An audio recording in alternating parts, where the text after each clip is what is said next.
दोस्तों, यदि आप भी जीवन में सफलता प्राप्त करना चाहते हैं और आप चाहते हैं कि आप भी अपने जीवन में सफलता की ऊंचाइयों तक पहुंचें और आप ज़्यादा से ज़्यादा पैसा कमाएं, आपका धंधा आगे बढ़े और साथ में आपको मानसिक शांति भी मिले, इसके लिए आपको एक सूत्र गांठ बांध करके सीख लेना होगा कि कोई आदमी धंधा बता करके चला गया, कोई आदमी आया आपका सेटअप करा के चला गया, मगर फिर भी आप नहीं पैसा कमा सकते हैं।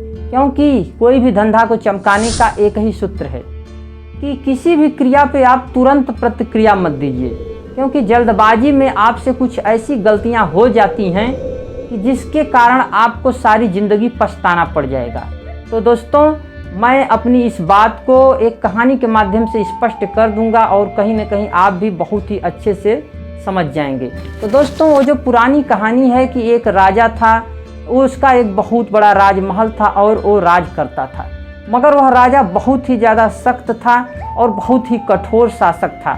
यदि उसके कभी भी किसी भी सेवक से जरा भी छोटी बड़ी कोई भी गलती हो जाती थी तो वह माफ़ नहीं करता था, बल्कि वह तुरंत उसे मौत की सज़ा पहुंचा देता था।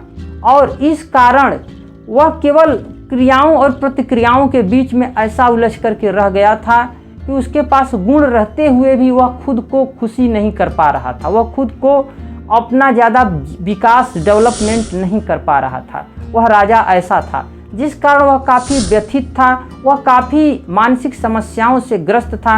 ऐसे में उस राजा ने कहा कि कोई भी यदि ज्ञानी पुरुष आए और मुझे सही राह दिखाए तो मैं उसका जीवन भर एहसानमंद रहूँगा और उसे अपना आधा राज्य भी दे दूँगा।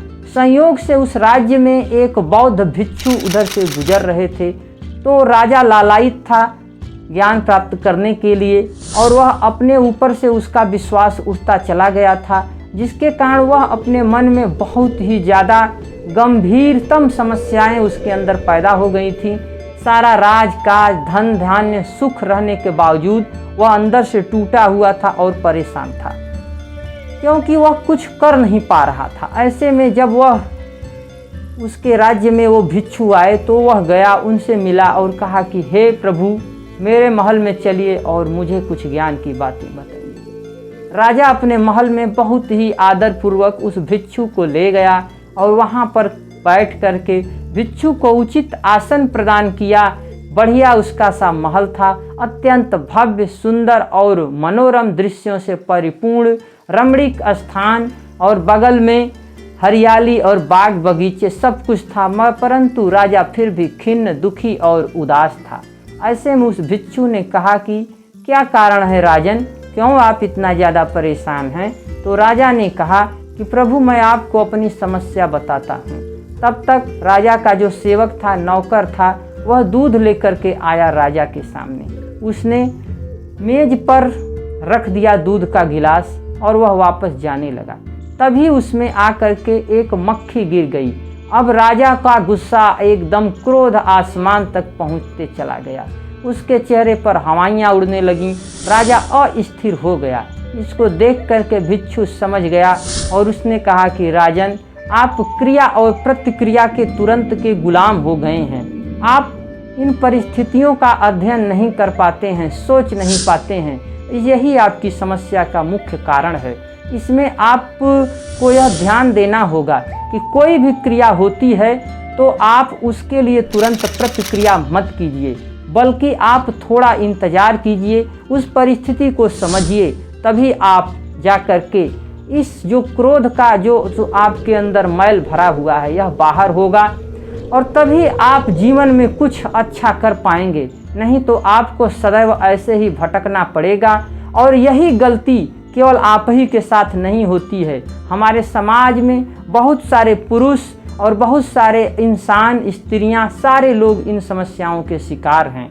आपको क्रिया और प्रतिक्रिया के बीच में थोड़ा सा गैप बनाना होगा और केवल आपके साथ कोई चीज़ छोटी सी गलती हो जाती है। जबकि नौकर गिड़गिड़ा रहा था, महाराज भय से गिड़गिड़ा रहा था कि अब उसको जरूर मृत्युदंड की सज़ा मिलेगी, क्योंकि राजा का इतिहास बहुत ही गंदा रहा था। उसने ऐसे मौक़ों पर कभी भी अपने सेवकों को क्षमा नहीं किया था।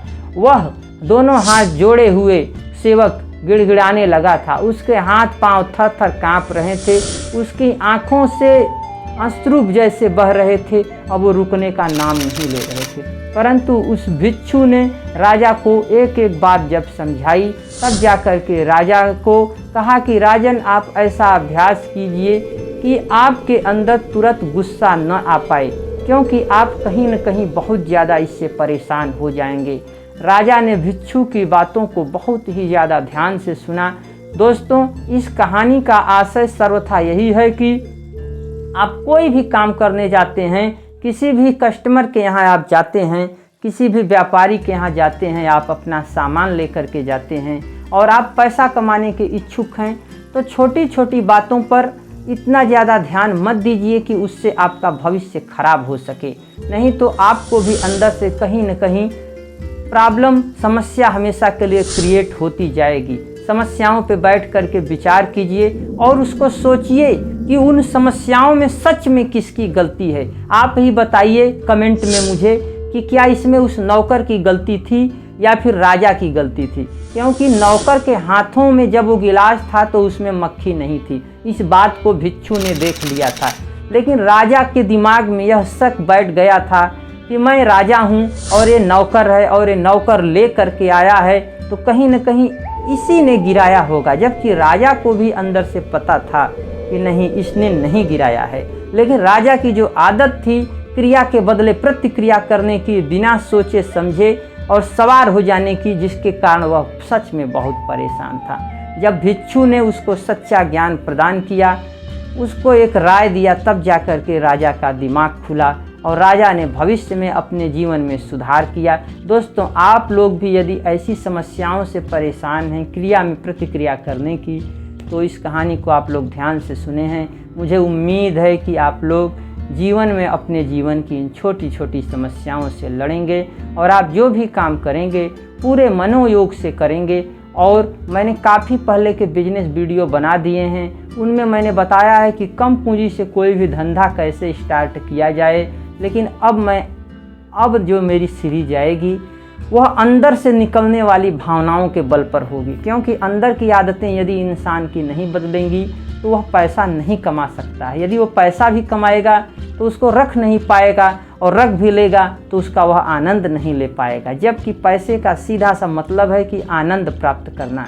इसलिए दोस्तों, मेरे इस सीरीज को आप सभी लोग ज्वाइन कर लीजिए, सब्सक्राइब बटन दबा दीजिए और साथ में बेल आइकन प्रेस करना बिल्कुल ना भूलें। हम मिलते रहेंगे अब प्रतिदिन रोज़ नई नई वीडियोज़ के साथ। तब तक के लिए नमस्कार।